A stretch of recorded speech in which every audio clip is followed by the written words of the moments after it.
WDVE and Dicesare Engler present Led Zeppelin at Three Rivers Stadium, June 5th. The promoter's relationship with the radio station management is very one-sided because the promoters take the entire risk. But if they don't sell one ticket, the station gets paid. It used to be sort of a simpatico thing where the promoters and the radio people would work together. In the late 70s, I worked for DVE in sales. I was close enough to the scene to know what that station meant to Dicesare Engler. The jocks and the promoters would be in communication about who was hot, who was up and coming, and then the promoters obviously would go and look at the bottom line and see who's overpriced, who's not, who's reasonable. It's like buying stock, trying to get them before they peak, before they're overpriced, and before they start coming back down. I think that's the art of successful promotion, was timing. Rich might come up with a band and say, look, I'm checking out this band, what do you think they should do? And he would tell me. Then I would have to go research it. And one of the places I would go right to the radio station. Are you playing it? Sometimes they'd say no. I go, well, why not?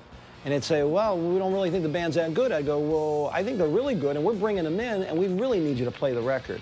The days are gone by where we could go in and make radio announcements. When you talked about Whitesnake or Def Leppard or Bob Seger, you made it sound like it was the biggest thing that, was coming to town. Rich's secret weapons, a winning personality, and boundless energy. Rich also was a man of infinite energy.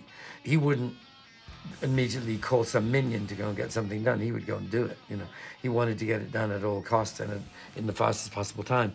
And that's something it was good to be able to rely on. When you promote a show, the show might start at 8 o'clock and it's over at, say, 11 or 12. And that's all the audience knows. They don't know that it started 6 months ago and you had to work on it every day. And then you had to establish a relationship with the agents. You had to have the reputation that you would pay and sell the show out. It's tough and it's risky. And how do you pick which act that you want?